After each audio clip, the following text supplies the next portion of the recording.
So my name, can you hear me okay? Or, my name is Dale Burns. I'm a vice president of United Healthcare Street. United Healthcare Street is a mission of United Healthcare is dedicated I'm here with Danica Steele. I'm a student health insurance administrator for the university. What I'd like to do, if I could, is take a few minutes and see about changes for next year. Just talk a little bit more about the rule and some of the options available. Thank you. I want to talk a little bit about the application of the waiver. We've actually contracted with a third-party company, ECI Services. And what that company does is monitor the behaviors of the community. It gives us feedback on whether or not the plan that is meet the waivers and they're actually supplied to us by the university. So it's an independent third-party company that actually does the waiver audits, if you will, with the waiver standards that the university has put in place. I want to talk just for maybe a few minutes about some of the services that we have available to you. Through the Insured Students with us, we have a dedicated website that's just for students. And everything to the student center is not an employer-based platform, meaning that if you want to work with us as opposed to employees. And the information you get is up on the website. We have a very high penetration of students. All is fulfillment electronic. We don't do that. We have to part for the most part, go online, create an account. Once you go online and create an account, you're not ID cards. We also have these other services here, telehealth, which we're going to talk about in a moment. We also recently have added the capability of uploading claims. So if you're traveling internationally and you have claims to incur while you're traveling, you can bring those claims back and upload them.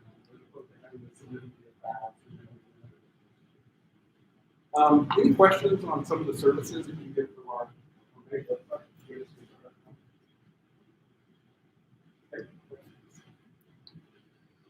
We also have optimized the website for mobile devices. So really we have two ways to access information on your mobile device. One is to go to UCSR.com. So as I mentioned, it's been optimized for the mobile devices. The second one is to download the app. The app really makes it simple to locate providers. You can look at the status of the claim, all the little things that you might have looked at. You can also get an ID card on your mobile app. Once it comes up on your app, or if fax it, if you have the provider and you don't have your ID card, you can have access to all the information. So, any information on this? Okay, next one. So one of the main changes we're proposing for the 1920-21 academic year is we're actually adding some enhanced services for telemedicine. We have, in the previous 2 years, utilized Teledoc for the medical part of the virtual health or virtual medicine. And it's been used more and more every year, but it's still a very low utilization. We don't have a lot of people who use telemedicine. But basically what we've done is we've structured it in a manner that's different than in that there's no co-payment and there's no charge for you all. So when you go online, you actually register, you talk to your provider, you're not going to get a bill back. And so the neat thing about that is, that gets submitted to the insurance company. You don't get any little fees, you don't pay you $30 or whatever. It's just really kind of transparent along with that. So I highly recommend you look at the telemedicine services that you have on the medical side. And then I want to talk a little bit about the patient side. This is the medical one right here. It's 24 hours a day. There's 5 days a year. As I mentioned, there's no consultation in charge of this.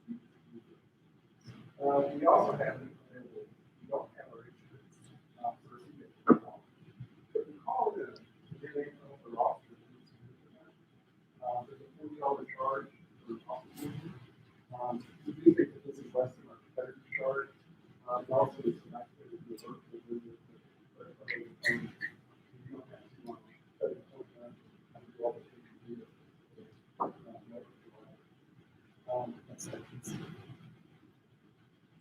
So this is what's changed a lot for this year. We previously worked with a company called BetterHelp. BetterHelp was a company services for kind of non-severe type of issues, stress, anxiety. What we've done is we've partnered out with another business that allows us to provide you access to psychiatrists, psychologists, and also counseling. It's based on a much more traditional model we have, where the old model, the better health model, was more of a transactional model. It's not that text, just back and forth with the counselor. This is one where you go out and do an intake with a psychiatrist, be a psychiatrist. They allow all the information. They also have access to providing prescriptions. So that insight, that initial insight, will allow them to capture the information. Using prescriptions. They also, as I mentioned before, have regular counseling. And what's neat about this is that there's no charge to you as an insurance. So if you're insured under the program, you log on, you pass the data, eligibility to them, and you go online, fill out the information, that's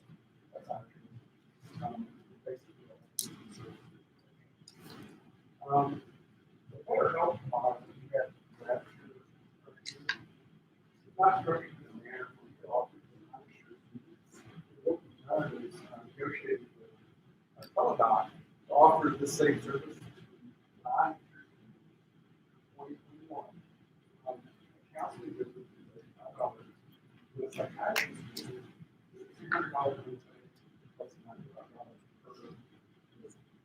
So it's really great to look at added $200 is like a lot. But if you then normal charge for a psychiatrist is roughly double that. It's still investment over time is to provide better access. It's very difficult, told, I guess, you know, the point of the psychiatrist is more than it is around here. This is not really kind of break down the barrier. Well, a great question about What if you have a different insurance? Would you be able to still use the Teladoc, or as long as you don't have the medical care, you can still pay $200? that you do not have student home insurance plan, and so utilize the service. $200 for the home insurance, and say $200 for the psychiatrist, and $85. It's not like you can bill my anthem insurance and still use your Teladoc. Right. You actually use the information to provide the insurance company. It's got a number, it's a number 40, try to do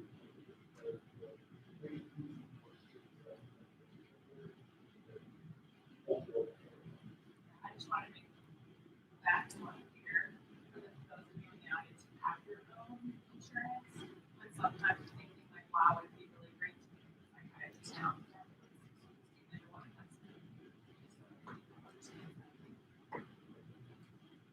Any questions on this change that we're having for 2020?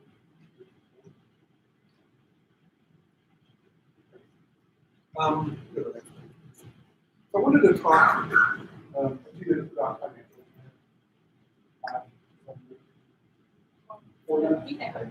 So we basically, our underwriters, we have 5 underwriters, 5 actuaries. Actuaries, we got the FSA. The underwriters basically train the underwriters. So this year, what we're proposing is an annual rate of $31.47. It's about a 12.8%. The increase will be based on the utilization program. So the students who utilize the program, for those of you that were last year, I kind of said it's good that the program is being utilized because the students are really good for the need. But each year, the utilization of the cost of care goes up. Hospital charges, in this case, the utilization program last year. So there is a 12.8% increase for this year. What we did was, with Anna's assistance, was identified some things that would bring your program more in line with the other programs in the state. You know, primarily it says deductible and we're going to look at expectations. So this is kind of a little difficult to read and understand, but your deductible is $150 per year. That's very good. The average is probably 500. I think that I have but one of the two creative deductible is very good. You also need to what that means is, as soon as plan pays, as soon as you pay it, the plan pays 100%. So it's a low deductible pay, high quality, platinum. What we might suggest is consider some benefit changes other than deductible and your out-of-pocket max. So items 1, 2, and 3 are changes that would be made to the deductible. 4, 5, and 6 are changes to the out-of-pocket max. I have been requested to come back with one other alternative. It's going to be between number 4 and 5. So I was going to take that back and be ready to look at that when I return home tomorrow. So basically, we can get to a rate that's very similar to the rate by making some changes to the plan, to the deductible and out-of-pocket. And that would also be in line with where you're at with the experience. That's Ohio State. So I'll stop there for a moment and I'll move on. Any questions?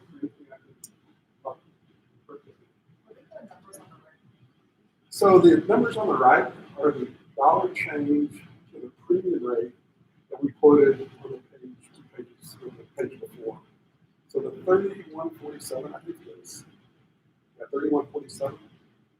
That's the rate we're starting with. We deduct from that for the next page release. So 1, 2, and 3 are kind of a pick one because they're all different levels of change. And then 4, 5, and 6 are kind of the same thing. It trays me out of pocket at different levels. 7 and 8 are really designed to increase the number of credit hours for volunteer students.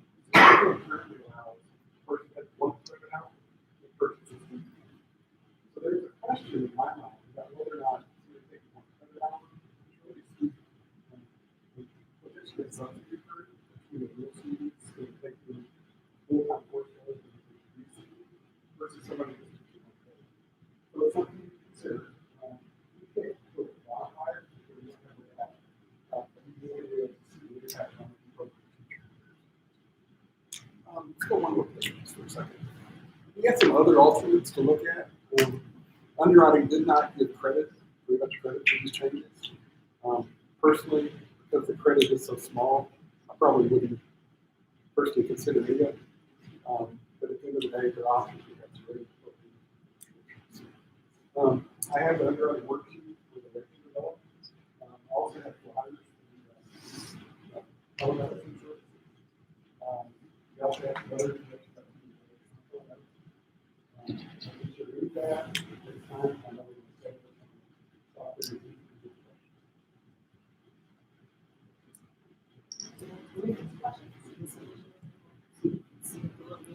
Yep, I think that would. So, go back to the drive.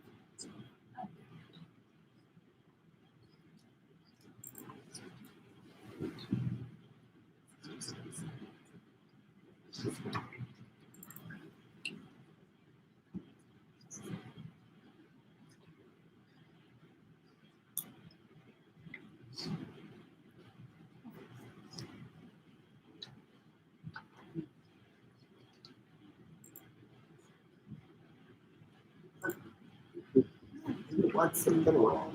No, perfect. So, So, yeah, right there. The first quote that they gave us of was at 3147. That is if we make no changes to our plan whatsoever and keep it exactly the same. We're going to face a 12.88% increase. So our options to reduce those amounts We have three options to change our annual deductible. Right now, as you can see, our individual in-network annual deductible is $150. Option one, if we change that to $500, and then increase the out-of-network annual deductible and family deductibles to what you see there, we would get a $62 discount on our current quote. So the reason why we are looking at the annual deductible and the out-of-pocket maxes are because those are two of the items that will impact the least amount of students.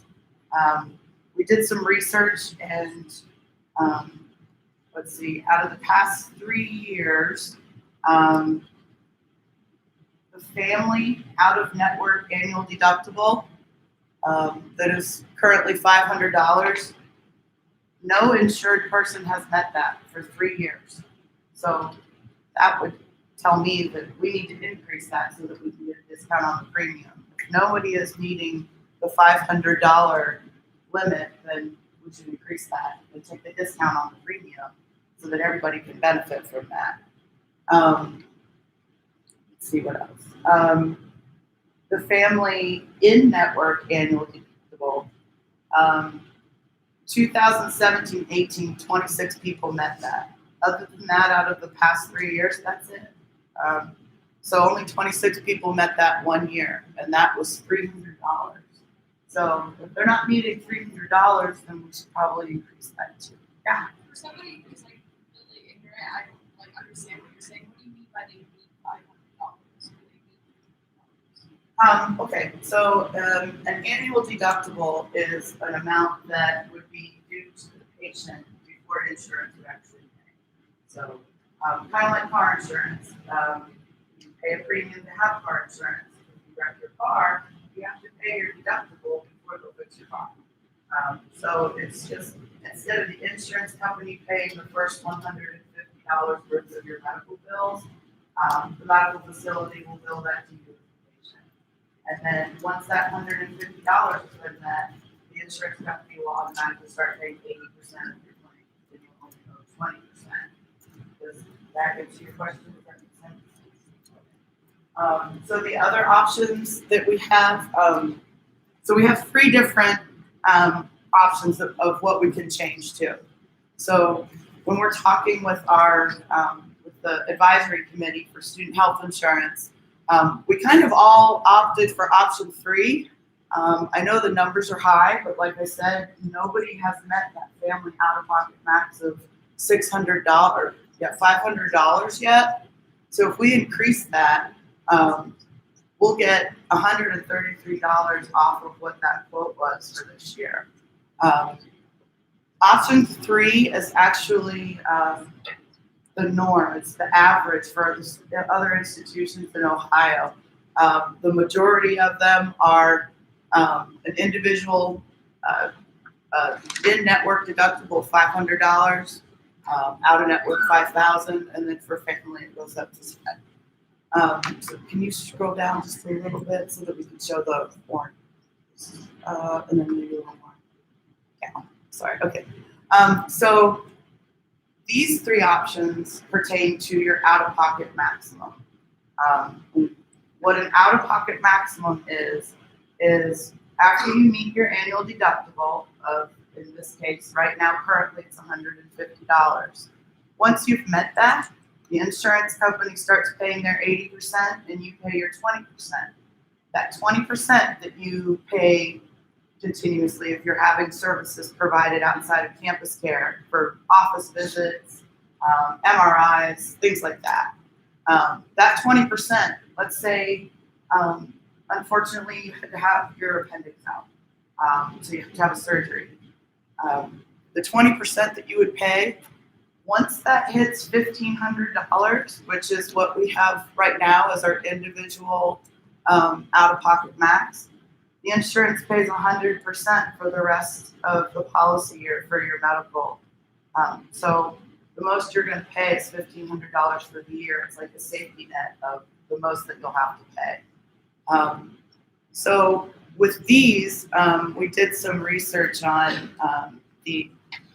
what people meant as far as out-of-pocket maximums. For 3 years, the family out-of-pocket, out-of-network, out-of-pocket max, nobody met that for 3 years, and that was at $6,000, I believe, was what it is currently. So those numbers are a little scary. When you look at some of the options to change those numbers to unlimited, our advisory committee didn't really like the unlimited, so we're going to get some more quotes for some lower amounts that are kind of the norm and average for what other Ohio public institutions are doing. So right now, we're kind of leaning towards option 4, which would reduce our premium $172. So if we take option 3 from the beginning for $133, and then we choose this option 4 for $172, and then the additional changes.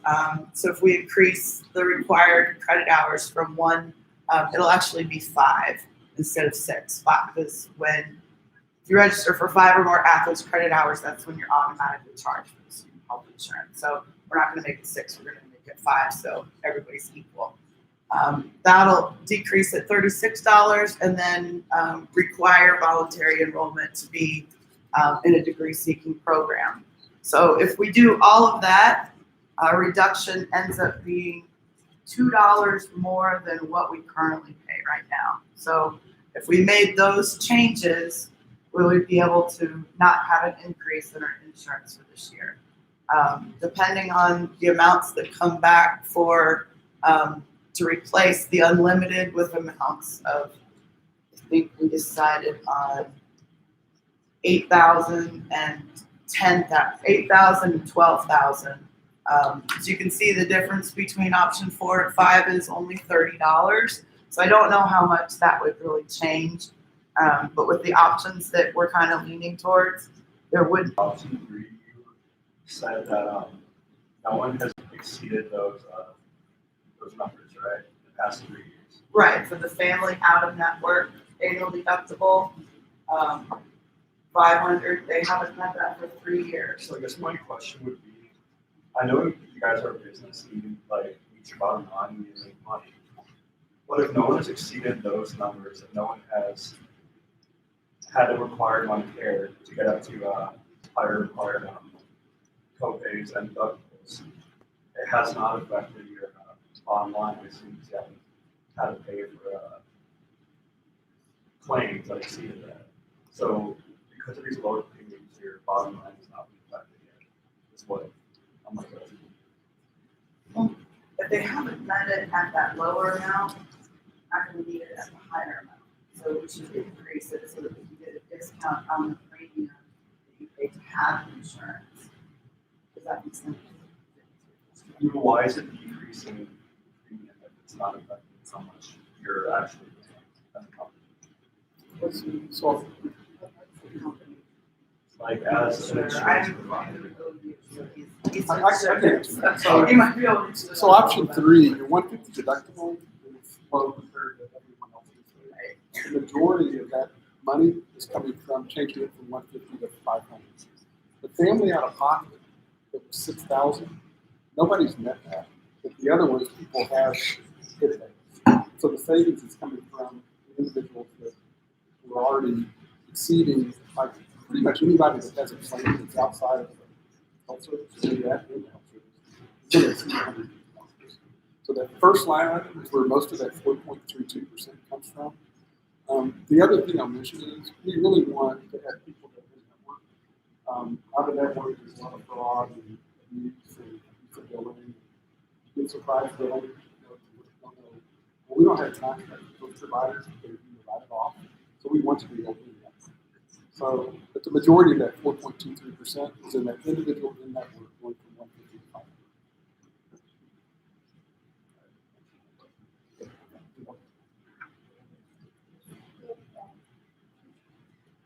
You just kind of touched on the point that I was most worried about. So we were talking about how changing the family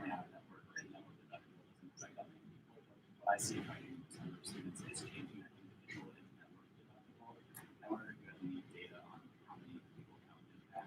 On which the individual The individual in network. Changing one. individual in network, changing the 150 to 500. Yeah.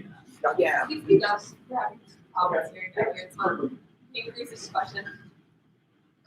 So he's asking how many people met the individual in-network annual deductible $150. See, for 2018-19, 287 people met that, which is 7% of our total enrollment in the insurance. So 7% for last year. The individual out-of-network annual deductible, 19 people met that last year, which is 0.47% of our enrollees. And then the family in-network annual deductible and family out-of-network annual deductible, nobody met that last year. And only 26 people met the family in-network annual deductible 2 years ago. Other than that, it's zeros across the board. So that's why we're trying to pick things that would impact the least amount of students, but provide the most discount to the most people and benefit them. We'll add one thing quickly here. Preventative care is not affected by any of this. So preventative care is paid at 100%. It's going to continue to be paid at 100%. The value is deductible furniture. Yes. I know that several honor students are writing their thesis in their senior year take 4 credit hours because they're writing their thesis. And they're getting just as much work as the average student. Yeah. So wouldn't raising it to 5 credit hours exclude that? No, it won't impact anybody that's doing maybe 1 credit hour for dissertation thesis for individual projects. If you're in a degree seeking program, you won't be impacted by that, you'll still be eligible. So those are more like regional campus, each campus, people that are voluntarily enrolling. We're gonna go back to the Yes. So I have a question. So, the foundation that I just did with what we talked about, is I hope it follows and we're talking about this stuff. That effectively works out to be 12% between us. So we would not be paying fees. We would still have to be 9%. Now what I'm understanding is what is like 20, so the $150 effective. Next week, so it's kind of taxing that out. Is that what I'm understanding? So the current quotation is $3,127. So that $3,127 those rates would be reduced by, we should decide to make this. So this is basically getting credit.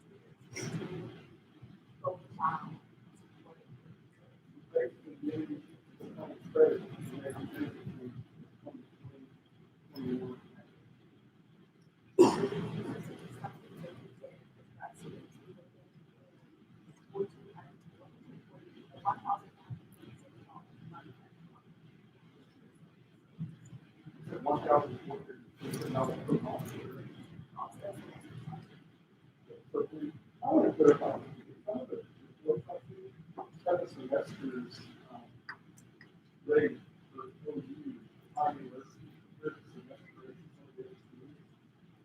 their rate is on that for 6 months. Not months. Typically, the other rates were based on the program amount, based on the number of days of the semester. So that $800 and $900 program all of this, look at the fall rate for 4.5 to 5 months versus your rate, which is 6. So, we want to do it.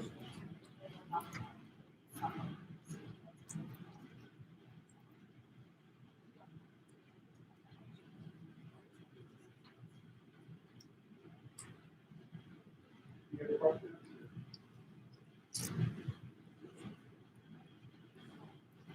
Right. Okay, this is like this kind of like about somebody showed this, like, how does the premium change based on like changing the credit requirement from like 1 to 5? How, I don't understand how that can change the price of the premium. Like, it doesn't seem like it's connected. So we have experience in other schools, where we've actually changed the number of credit hours that are required for the voluntary enrollment purchase coverage. Because there are situations where somebody would take 1 credit hour online and be able to purchase an insurance, and they weren't really traditional students, they weren't recent people. But now I would, argue that potentially, even though they're registered as a student, that's not their primary location. So what we're trying to do is to say, hey, let's make this plan for students, and let's put a credit hour requirement in there that's a little higher than 1, so that at least the students can be taking 5 credit hours, and make them more of a student than somebody that's maybe taking 1 credit hour online. We're trying to eliminate some of the anti-selection people that are purchasing student health insurance from that aren't really traditional students. And we don't want to make the credit hours too high because our regional campuses, students are typically non-traditional, where they may work full time and they can only handle the course load of 2 courses per semester, which, would be 5 or 6 credit hours. We don't, want to require 12 credit hours for someone with, on regional campuses, typically non-traditional, like 1 or 2 classes, but are still decreasing. We have time for 2 more questions.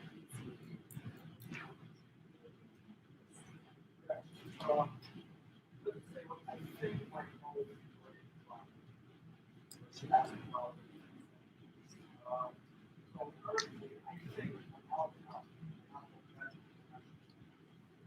conversation about deductibles and co-pays and all that sort of thing. I think what people want to that is not affect us, that does not answer our urgent needs. And with that, we could have very abstract these kinds of things, last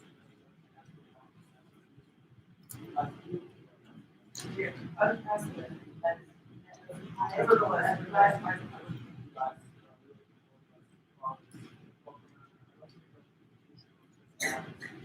and so we'll have that person as you and that's the first one. And I really want to hear class my university right now with this. I want to hear how the classes actually class and hear about this. So I'm like regular students, but this is the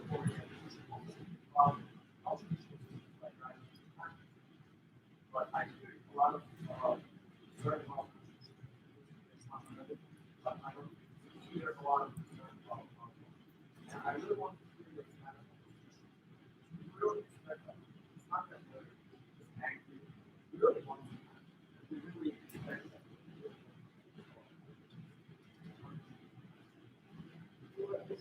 What's that? What you guys see? How do you guys so it seems that you have different times. You have your time wait plan. You think about basketball, you guys have a situation. We have to do with that. No, you can't wait. You can't ask you to wait.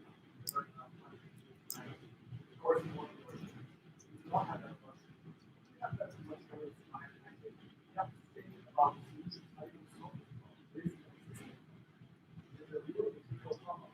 What kind of solution do you currently have to find? It's very emotional. So we're on the mission. So what solution do you currently have to find?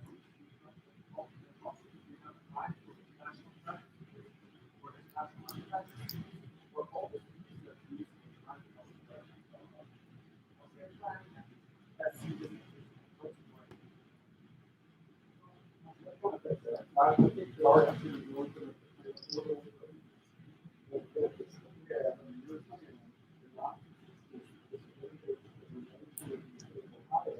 or change that I'm suggesting to like to the 7 hour requirement. Okay, from,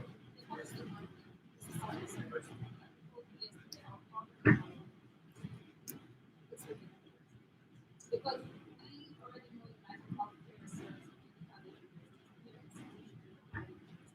we talk to friends, we are not like just we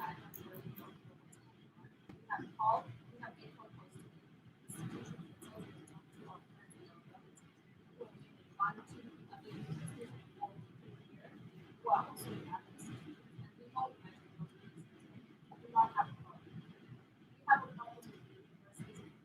The things they are making it so hard for us as graduate international students to meet the needs that we need to meet. Because first of all, we all have different experiences, but we are all coming from different countries.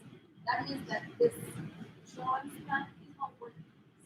None of the insurance plans offered to us are working for us. Every year is an I've been here since 2017. I came pay 990 or something a semester. I'm now paying 1,400 something. And now if it keeps going on like this, by the time I'm graduating in like 4 years, I'm going to be paying another, I don't know how much. And I'll probably not with the insurance company because I'm sure the insurance company kind of plan to suit us. But it's the university making sure that they give us options that are sufficient and affordable and best practice for us. The best practice they're giving us right now is not affordable. Above all, when we come here to Ohio University, we are first individuals. I'm a mother first. So if I'm gonna spend money, I need to know that it's the best for my son. And if I'm gonna come here and somebody's trying to break me off in whatever way they're trying to break me off, I'm going to fight for it. And that is why yesterday we were all emotional. And it is personal to us because we are the ones suffering. Before our paycheck comes in, we're already calculating how much we're going to pay the university. We want to understand how much do we have to pay to the university before we meet our deductible. We have people who have called insurance and were told they had not yet met the deductible, so the insurance will not cover them. Yet they had been paying health insurance for a whole semester. Those were people who started last year in August and they fell ill. And when they called, they were told they only had 100 and something in their accounts. They called the health insurance. Anna was not in her office. 3 times they went there. Anna was not there, she was not responding to me. And then they went to ISFS, which is the International Student Faculty Services. They were asked to go to Chapel. Chapel told them to call the health insurance. They were told they had not yet. Yet they paid every month $485 is what they paid to the school. And most of it they're told goes to the health insurance. Then they're being told they're not getting that.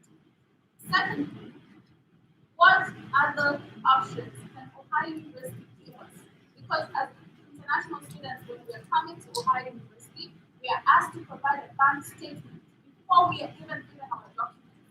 We are told this is the cost of living, give or take, and give or take should be about 10% or something, not 29 or 40%. To provide a bank statement that can show this amount of money, this is how much it costs you to live in the US for 1 year. We give you a bank statement before you give us documents. Then we come here without warning, without you asking us, can you still afford this? Show us another bank statement that shows we can afford this. You go and please help me. Excuse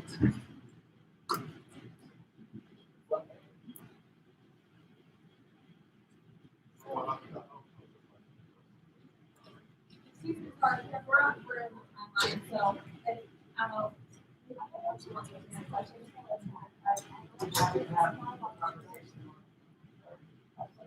We'll move on to the next question then. See what you have to say. I just have my own question. You mentioned working on current plan, I would say one is option or option expensive. I don't know if it's specified, but also Yeah, 89. so, and I know you mentioned that 89, are about the same. It's all relatively comparable to what most universities have. It is. So we will be changing to in-network. We had 8 different universities in Ohio. And 3 out of the 8 had the $5,000 individual in-network outcome. Let's see, individual out of network, we have at 10,000, 6,500, 2 out of 8 schools at 6,500, 7,500, another 2 schools, and then 9,500 was another 2 schools. So at 10,000, it's close, it might be a little bit higher. Adjustments to that, that's something that, we want to discuss. And like I said, the difference between option 4 and option 5 is $30. It seems significant to go from 10,000 unlimited, where you have no safety net for anything for a $30 savings. So that's another discussion that we'll have. Does that answer your question? That's all the comment we have. I will just say that myself and the judge and also the lead sits on the committee as well. So if you have any other questions, comments, concerns, please come talk to me. I know I sent out an email to all you some of these documents. So if you have any questions, feel free to reach out to me. I'll relay everything to you and Have a, smaller meetings and have less people and have, intimate conversations about what your situation is, so that, some of the individual situations that people are experiencing. Thank you very much for your time. Thank you.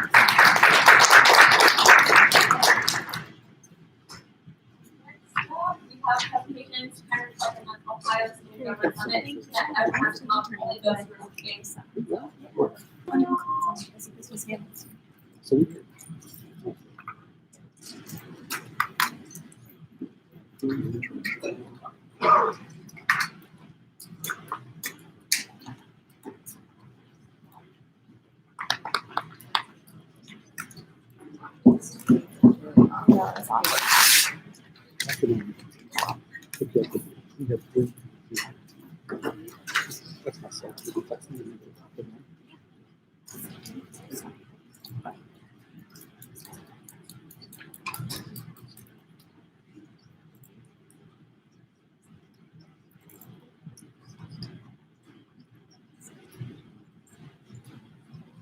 Okay, can everyone stand up with OSGS?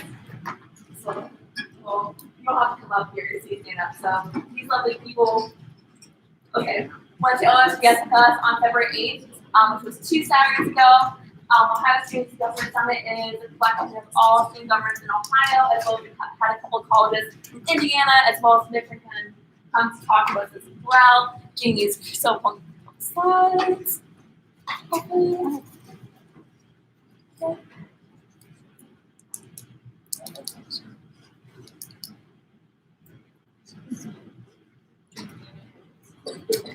I think I may. Shut them off.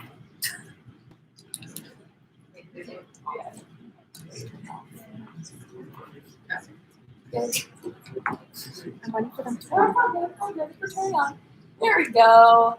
Okay, so first off, we broke up some different hot topic tables, and we met with different student governments. We had assigned numbers, and none of us were at the same table. And these are the topics that we discussed. We talked about drug and alcohol abuse, the health, the kind of facilities, infrastructure across campuses, food, housing insecurities, free speech and protests, as well as easing. I know at my table we talked about food insecurity and past covered, as well as our situations with IFC in the fall. So it's nice to kind of talk to other student governments about how they handled their issues across their campuses. Awesome. In my group, we talked a lot about their CPS services and their mental health services, their apps or anything like that, since that's something that we're passionate about. Perfect. So then the whole theme of this conference was engagement. So we first kind of talked about engaging your student government. I was a part of the first breakout, which was led by their advisor and Burrow, and we broke up into different small groups of people that we did not know beforehand. And we basically were assigned to say, found all these post notes about how we are similar to process people, which was a lot of fun, getting to know other people and other student governments. And then we broke up into groups again and talked about similar things that we wanted to advocate for our constituencies, which was also a lot of fun.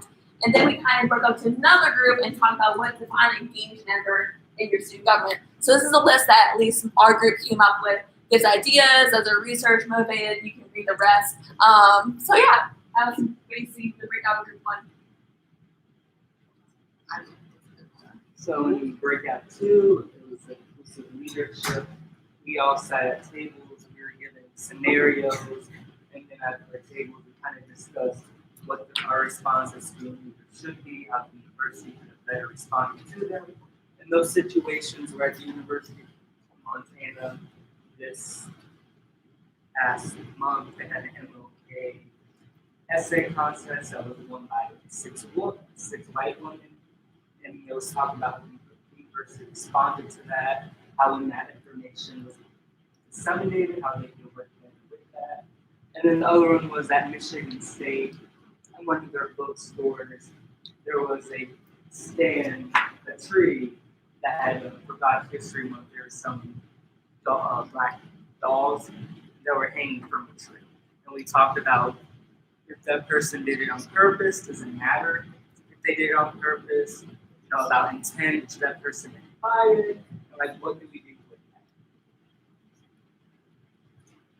that? So this is my new friend. His name is Brandon Taylor. We met. He goes to Kent State University, and their government is definitely different than ours. There's only 26 members, but he was just a rock star. We talked about engagement and student government, and this is his first year in their student government and their student senate. And he decided to hand out flyers around all the residence halls on campus and make his own council. And so we met with different constituents, and then they could talk about student government, what they could do for them, develop a relationship with their constituents, as well as how a lot of them also attended this conference because they really want to be involved with student government next year. So it's a great way to go out there and meet constituents. So he was a little rock star in my book. So for our breakout group, for breakout number 1, so we really talked about, like, it was led by their VP of Student Affairs, and he took a couple shots at Dr. Dina. I guess they have to be between the two of them. And so, like, what we went through was, like, how to engage students better, graduate more frequently, and be employed at a higher rate. And so the way they sort of did it was to start out, like, so in a perfect world, what do you do and why do you, like, how do you do it and so forth. And then compare that to what we have now, and hopefully meet in the middle, hopefully find something that is efficient for everyone. And so we really discussed, like, the importance of